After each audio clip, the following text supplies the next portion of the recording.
Okay, everybody, happy Thursday. Good to see you. Big waves to you. If you haven't realized yet, you need to pinch yourself and remind yourself that it is 2025 and we are running into January. Like before you know it, we will be like wishing everybody a happy Valentine's Day or something. It's amazing. My grandmother always would tell me as a kid, son, the older you get, the more time goes by fast. And I want to tell you, she could not. By the way, I was her favorite grandkid, just so everybody knows. But I know that's not a shocker to you, Arlene. Okay. But here's the thing, the older I get, she could not be more right. I look up and I'm like, wow, this week's gone, this month's gone, this year's gone. And it's just, I think this word today that we're about to share really embodies what I need to be focusing on. Okay. And I want to share this with you, and I'm going to go in a completely different direction really quick. But we have a birthday person today, Billy Grady. No, I just wished him a happy birthday. So, all right. So, abundance is the word for today. And actually, Kimberly, this is your word, I believe. Kimberly's out of the great state of Michigan, and this is Kimberly's word. Um, but abundance. And if you look at it, it's like a great or plentiful amount. The condition of being rich in supply, degree of plentifulness. Let me ask you a question. Don't name their name. But have you ever been to something where there was all kinds of food? Cheryl Elliott, we're not running out of food.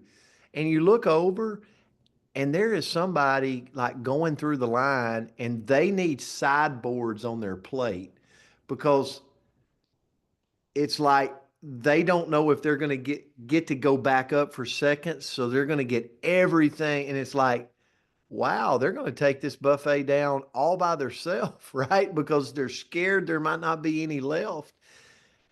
And I thought about that, Eric. Sorry, that's what I thought about. But I thought about that because if you look at abundance, there's so much and it's so plentiful. And we can live an abundant life, meaning the abundance you desire to experience must be first experienced in your mind. Like where you go, oh my gosh, I can do this. Like there's time to do this, right? Um, but we also have to give thanks for abundance. And I'm going to really go in this direction really quick. And I'm going to relate it to business, Dr. Bob. And I think about all the years of service you did in dentistry. And so many times I hear people. So we just finished up with the end of the year for our company, and it's the power ranking. And so many times I hear like it's all mindset, like, oh, I wished I would have been this number instead of this number, rather than going, wow, how grateful I am for the abundance of this. I'm here in a $350 million startup company in 52 countries that's headed around the world to $1 billion. And I sit exclusively in this room with this group of people. How amazing is that? And there's this massive abundance mindset versus the scarcity of, well, I didn't get here versus there. And it's like, no, there's time to grow and flourish and have. And I think that it hurts us on congratulating other people sometimes. Like when I don't have an abundance mindset, it means when others and other things are winning, I'm mad at them. I want to cut them off. I want to mute the channel because I'm mad at myself and I'm so closed off and I'm so hard. And it's like, no, no, no. You've got time to go flourish. There is an abundance out there of food, of business, of people to talk to, right? But we're caught up in between these two ears in our own head sometimes that we're like, we close our doors, we close ourselves off because of our mindset. And I challenge us all, like, the first thing we've got to do is we've got to be grateful for what happened. So I have people call me all the time, and I'm using business, and they call me and they're like, I'm not where I want to be, and I'm not blah, blah, blah, blah, blah, blah, blah, blah. And I'm like, none of us are where we want to be, because there's an abundance out there that God put us on this earth to thrive, not to survive. So we're always going to be growing. We're always going to be stretching ourselves. We're always, if we live by that principle. So I always bring them back and I go, could you write down what you made over the last 12 months? Can you be grateful for that? Can you be grateful for the possibility of what you can grow that into? You could double it next year. But you won't double it next year if we're in a scarcity, closed off mentality. And I'm like, hey, over the last 12 months, can you write down how many people joined your organization, just how big it grew, rather than what you didn't do? And it starts to change the mind. I hear it all the time. And the person I hear it from, I'm thinking scarcity over abundance. And I hope this don't step on your toes too bad, but if it does, it's meant to, right? The word's meant to, because we grab a word and it's like we reflect on it and it hits us all different. And what I want for 2025 for each and every one of us is to know there's an abundance of love out there. There's an abundance of health opportunities out there for us. There's an abundance of business opportunities out there. And you know what? We don't have to knock the other person out of the way to get our health or our love or our business. We can support them and encourage them and love on them while we're running with them. Okay? And it doesn't matter if they're 7 and I'm 12, or they're 2 and I'm 25. What matters is what we're thriving to go after. Does that make sense? It really does to me when I think about the word abundance. And so I pray for all of us that this year our mindset is an abundance mindset. And I challenge you that if you're one of those that's like struggling right now in January, you're listening to this recording, you go look and study the word abundance today. Like, just take 10 minutes, Google it, Chat GPT it, like whatever you got to do, AI it, like abundance, and see what you get. I guarantee it will bless your life and you'll have a different mindset coming out of it. So Andrea, back at you. Well, good morning. And this was a beautiful lesson. So thank you so much, Kimberly Brecka, for picking this word, because I think we're all blessed by it. And I can tell you guys that I can really struggle with this, like really struggling with, cleaning out the closets and being afraid to get rid of anything. Because what if I can't afford, someday I need this and I can't replace it?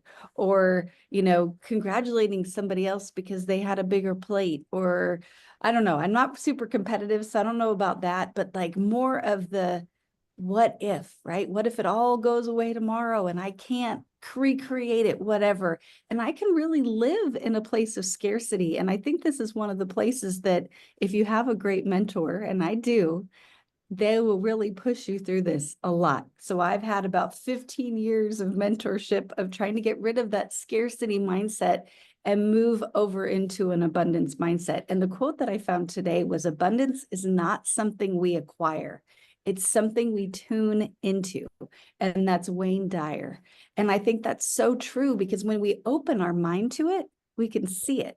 But if we just were raised, right? Like I know so many people that were kind of raised in that mindset of, well, I'll tell you one, I still do this to my kids, but turn off the dang light. Don't waste electricity. That's dollars flying out the door, right? What do you think? Money grows on trees, right? Anybody else say that? Is that just me? Okay.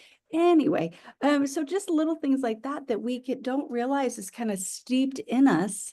Still a good idea to turn off the light. But we can live still in a place of more abundance. So I looked into, okay, so how do we flip that switch in our mind? How do we have more of a mindset of abundance? And I'll go quick because we do have a really big Zoom in like just a couple minutes. So first of all, we've got to recognize the power of our thoughts. So if I'm walking through the day thinking of don't, can't, couldn't, all of that, right? Like I have all of those thoughts circulating in my head. I've got to try to turn that around. I've got to ask myself, if I'm in a place where I'm getting less than amazing results in life, right? Whatever that looks like, my relationship isn't where I want it to be. My kids are little stinkers. My finances aren't what I want. Like ask myself a question of, are my thoughts about this based on fear and scarcity?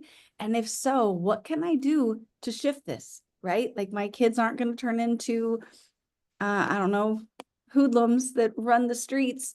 Like, what can I do to change my mind shift around it? Next, and Coach already talked about this a little bit, but practice that gratitude. When you're grateful, fear disappears and abundance comes to us. Right? We see that when we think about all the things you guys know, I can't even talk about it. My eyes start leaking because the minute we shift our brain to think, oh my gosh, first of all, I woke up this morning and my babies are safe and healthy. I have heat, right? Because it's a little chilly. I know we can't complain about it, Pat, but we can still acknowledge that it's there, right? I have all of these incredible blessings. And when I think about those little tiny things, it helps me realize that, man, I'm so blessed and there's so many blessings, more blessings out there. Next, I've got to realize that the sky's the limit, right? The enemy of abundance is shrinking down and thinking that we have to live in this little box, whatever that looks like. So take a few minutes a day to dream a little bit, to have that intention. One of the beautiful things I had the privilege of spending some time with Summer. I don't even know. I've seen a couple weeks ago, it could have been a couple months ago. I don't know. It feels like yesterday. It was phenomenal. Her and her team when we were in Puerto Rico, and she had us all do this exercise where we like dreamed together, right? I don't know. I'm not a good dreamer. So it was a really fun exercise to dream a little bit, to realize, you know what? I can envision something a little bit bigger, better, whatever for my future.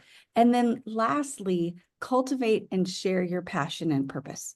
So when we understand that we're here for something bigger, whatever that may be. And sometimes we think we have to I don't know, love exactly what we're doing right this second and think that, if I'm well, gosh, I'm like trying to think of what I used to do for a living. I moved paper from here to here, right? And I might have thought that by moving that paper from one side of my desk to the other, that I had to have this huge purpose around it. But then it's like, well, no, like I think about what we do here, right? We could say that we help people, balance their hormones, shave off a little pounds, but no, what we do where it comes and can hit that passion, we do that too, right?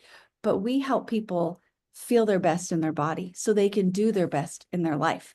We help people gain confidence. We help people provide for their families. Like we do some really big things. So if we dig into the deeper, it creates that passion. So maybe what I do is I'm the guy, I love this guy, that he drives around the neighborhood and he vacuums the leaves. It's literally the most exciting thing. I'm like a little kid that used to chase the dump trucks. Like it's super exciting.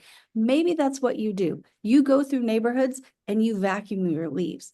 But what you're doing is you're bringing joy to the crazy Californian that had never seen that before and thought it was super exciting. You're beautifying a neighborhood. You're making it easier for people to walk their dogs. Like you are bringing value. So dig a little deeper and find that passion and purpose inside all of you, what you do. So that's what I had this morning, Coach. Kimberly, great word. Thank you so much for sharing it with us. Yeah, great word this morning. This was awesome to be able to study. And we have some members of our community, just as we exit, that are located in California, in Southern California, in the Oh, LA area. So we just want to say this morning, send up prayers, please, and pray for all mhm. the people of California that's affected by the fires. It's just unbelievable what's going on there. So we want to lift everybody up in our prayers. We know we have a lot of faith filled people in this room. So thank you for that. Guys, we love you. We appreciate you. Have an amazing day out there today, this Thursday. We'll end tomorrow. We'll see you Next on week. Friday. Love Thank you guys. y'all. Have Thank a you great day. all. Thanks, Have a Coach. great Thank one. you. God Good bless day. everyone.